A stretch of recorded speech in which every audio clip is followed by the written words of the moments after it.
Ladies and gentlemen, we have a new addition to the family today. Could you guess what it is? Okay, I'll give you a hint. It's a Volvo. Okay, you're too smart for me. I'll give you another hint. It's a wagon.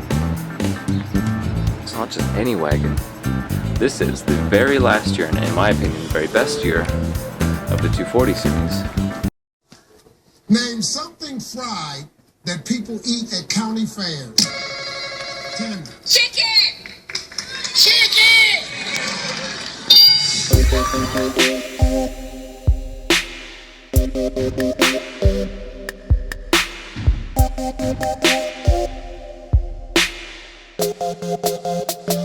Oh, what a happy day.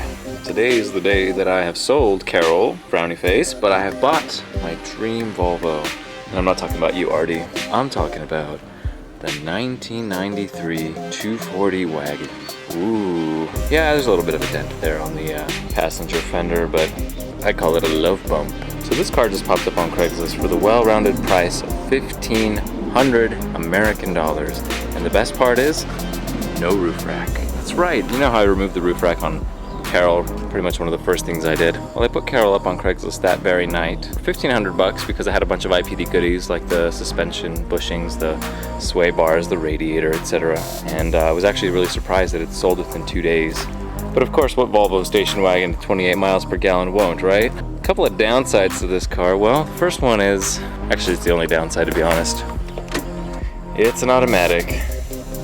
No, it's not trashy. This is actually just like $100 worth of parts I just bought to do right away. I noticed that it needed transmission and engine mounts. It definitely needed a cup holder. I'm gonna flush out the fluid, protect myself from bears and criminals. Seafoam, some Lucas new pan gasket, and transmission oil filter. The glove box is stuck. Can't quite get that to open.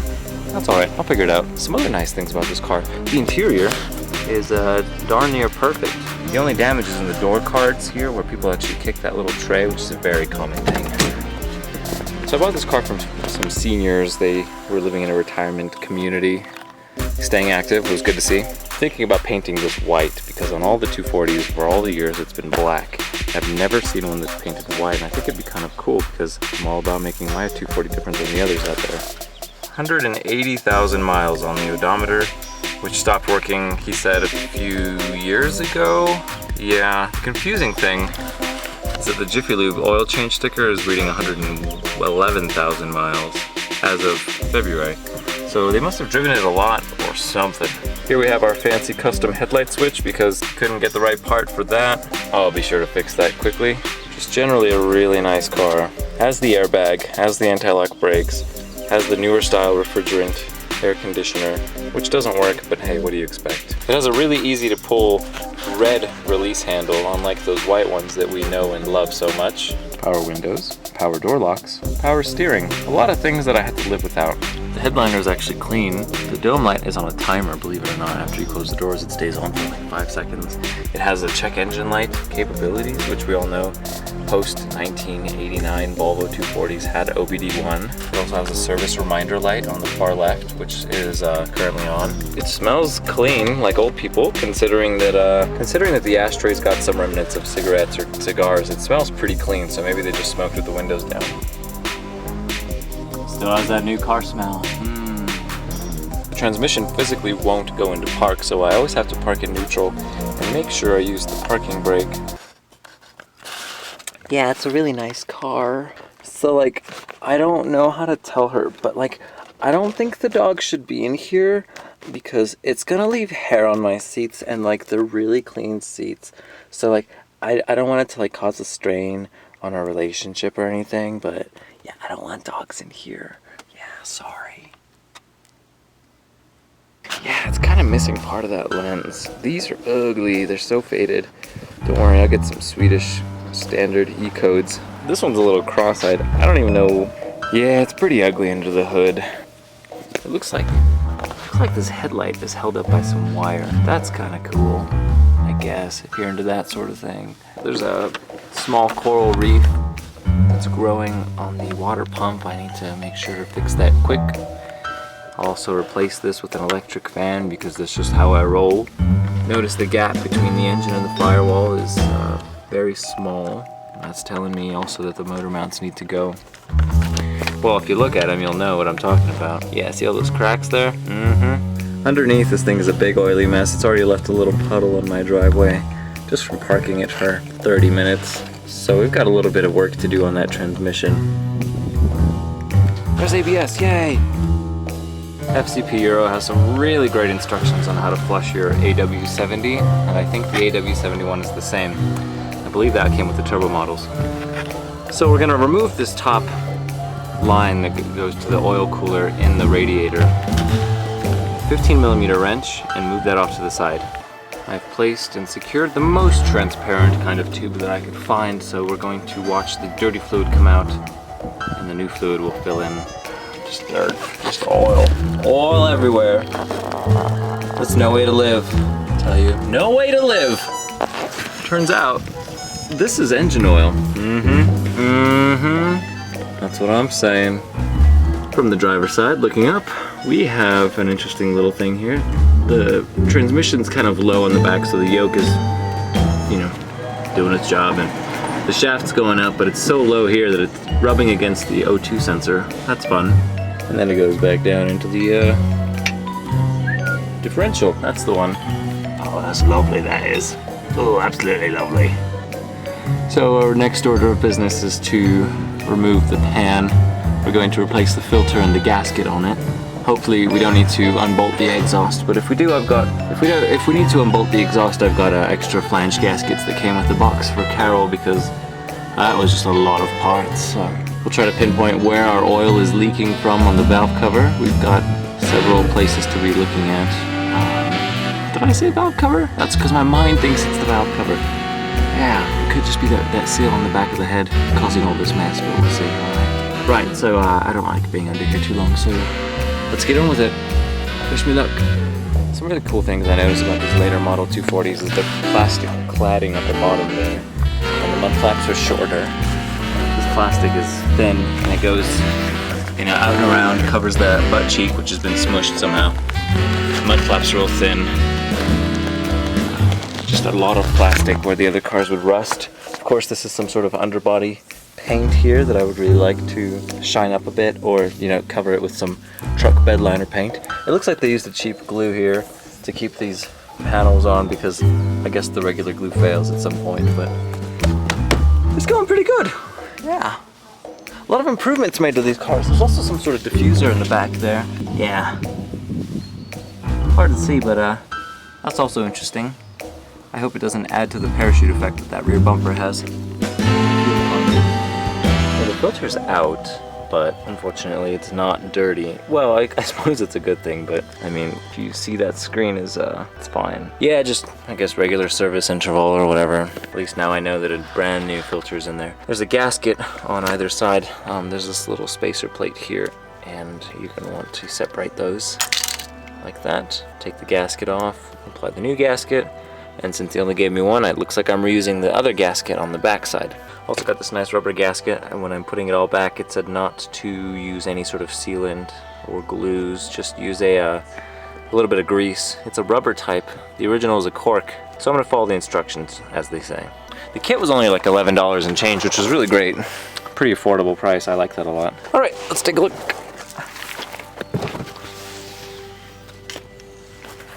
Now, what I had to do to get the pan to go there, because the drain tube was stuck, where the fill tube goes into the transmission pan on the other side, I could not get that undone. It would just get stuck more and more, and I risked breaking anything. So what I did is I undid the two bolts on the bracket, which are the two bolts for the starter, and that allowed me to move the whole pan down, and once it was, you know, loosened just a little bit, I could wiggle the pan out of the way. There's a look at where our filter goes in the bottom of the valve body. Looking pretty good in there. I'm happy to see that everything's in one piece. Gotta make sure we get that all out. Every automatic transmission has a magnet. You're gonna wanna make sure that you remove the magnet and clean all the stuck shavings on it, and then replace it. This one was located right underneath the filter, so that's where I'm gonna put it. I found what was wrong with my transmission mount. It's broken.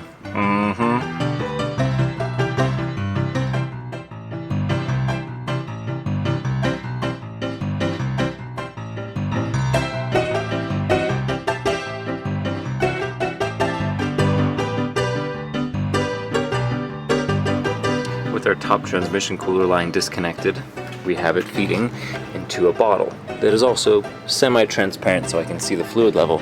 And with this funnel that goes into the fill tube, we're going to make sure that we're filling as quickly as it is coming out from here. So after replacing the pan, tightening all the bolts in a sequence all the way around twice, I have added 4 quarts of fluid, which is what we've lost originally, and I'm going to start the engine. I'm going to leave it in park and watch the fluid come out the front and then add a little bit until it comes out clear from the cooler line into the bottle. Total capacity of this transmission, the Ace & Warner AW70, I believe was 7.4 quarts of Dex 2, and gosh, it really makes me miss manual transmissions because the capacity of an M47 is like 1.7 quarts or something of gear oil. Plus it's a lot more fun driving a manual. But I can hold my girlfriend's hand again when I drive, which is always nice, lol. And as soon as we finish up our transmission fluid swap, we're gonna go on to waxing the car because this is the first 240 I've ever owned that is actually worth the wax.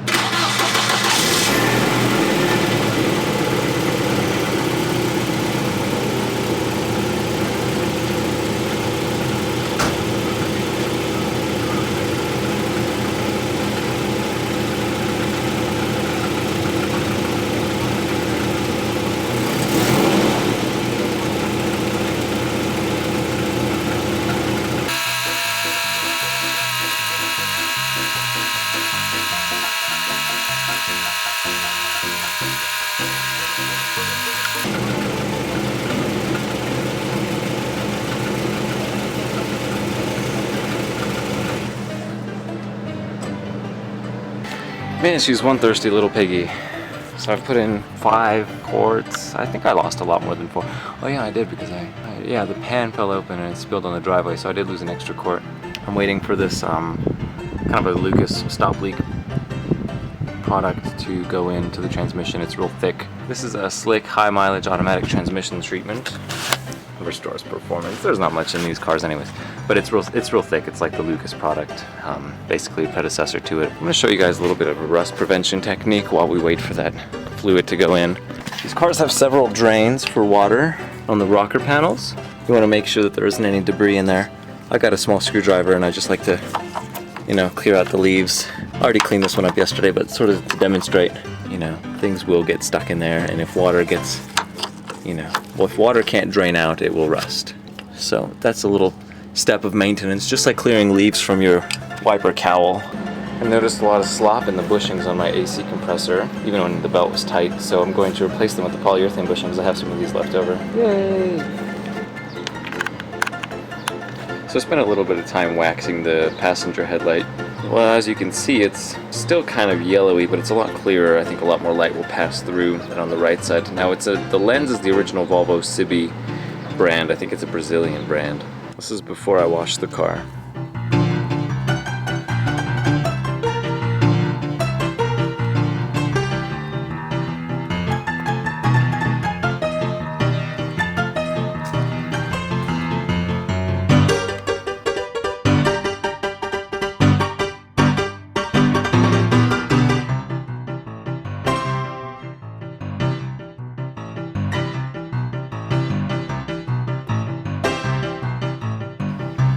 Shined up really nicely. I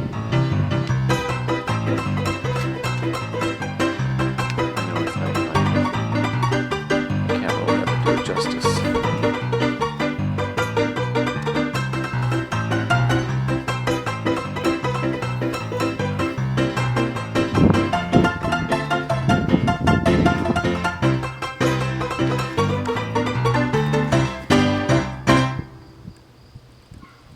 Here's a little quick fix that I made for my throttle cable. What was happening is the back side here was broken and it came out and gets stuck on the outside, and it was causing a lot of tension on my kickdown cable here for that automatic transmission, in addition to never letting the throttle fully close. You can see here, this is the closed position on the throttle, and it was staying right about there, and there was always tension here because it was moved out about 1 inch. So I put a zip tie on the round end and slipped another one through it onto this clip here. Hopefully that helps. I tested it and it looked like it wasn't moving. It's, I would call it temporary at best, but who knows. being a Volvo and being probably the best car on the road, something that might hold for a few years to come. And it's a lot easier than changing a throttle cable. Now, if the same thing happens with your kickdown cable, you might be able to get away with the same thing, but that's a lot harder to change. You have to drop the pan to unwrap it from the bottom half, which isn't good. Also, the play in the kickdown cable, it should be loose at idle, which would be, you know, this position here.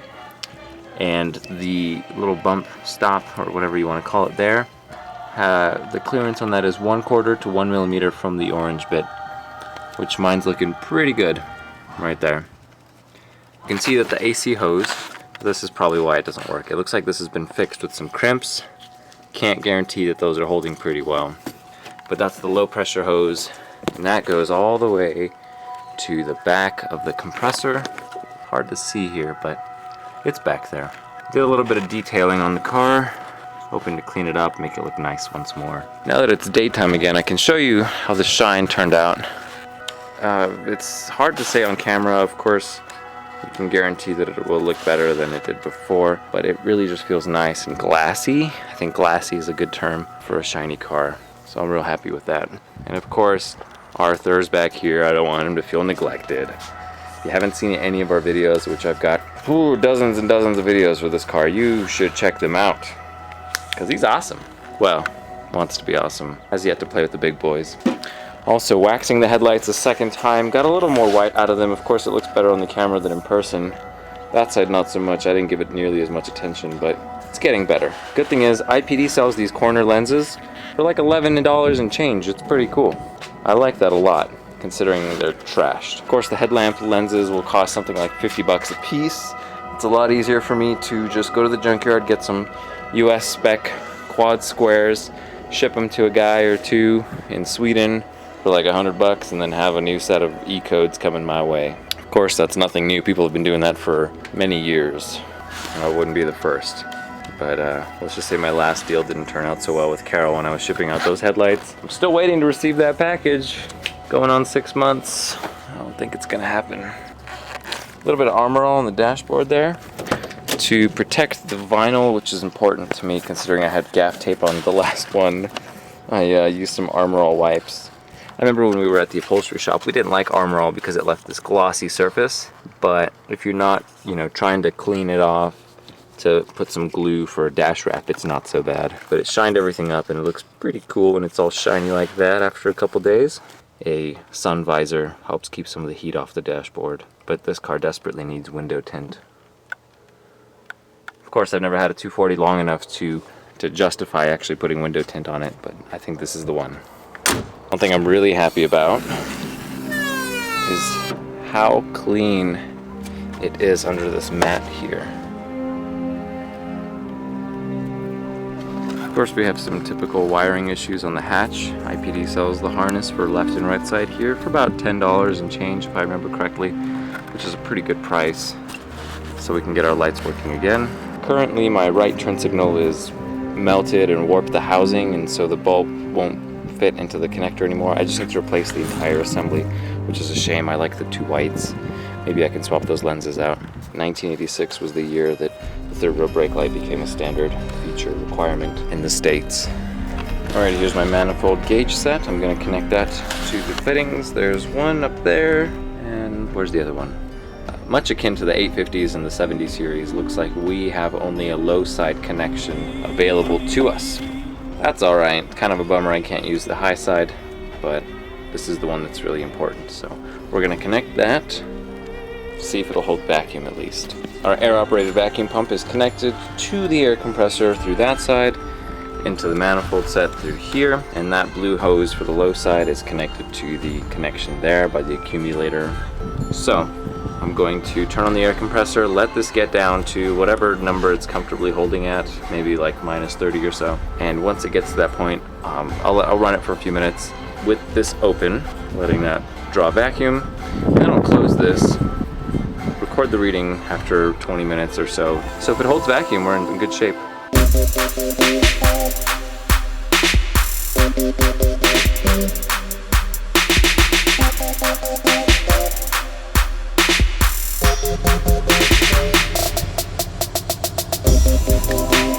It's August 5th, the lights are turning yellow again. Of course, what did you expect? And my other headlight is just gone altogether with the turn signal. So we had a good couple days of wind. I think that's what did it. Although, more importantly, recently we started overheating at a stop. Now it does not overheat when I drive, just when I come to a stop, so that leads me to suspect the fan. You see there in the distance, that's the UPS truck delivering my microphone so that I can finally start recording with some decent audio quality. Still have to figure out a way how to get dust out of the lens on the cameras. Compressed air is not doing so well. I might just have to replace both lenses. Either way, videos are coming, so be excited. I'm excited, and hope to see you soon.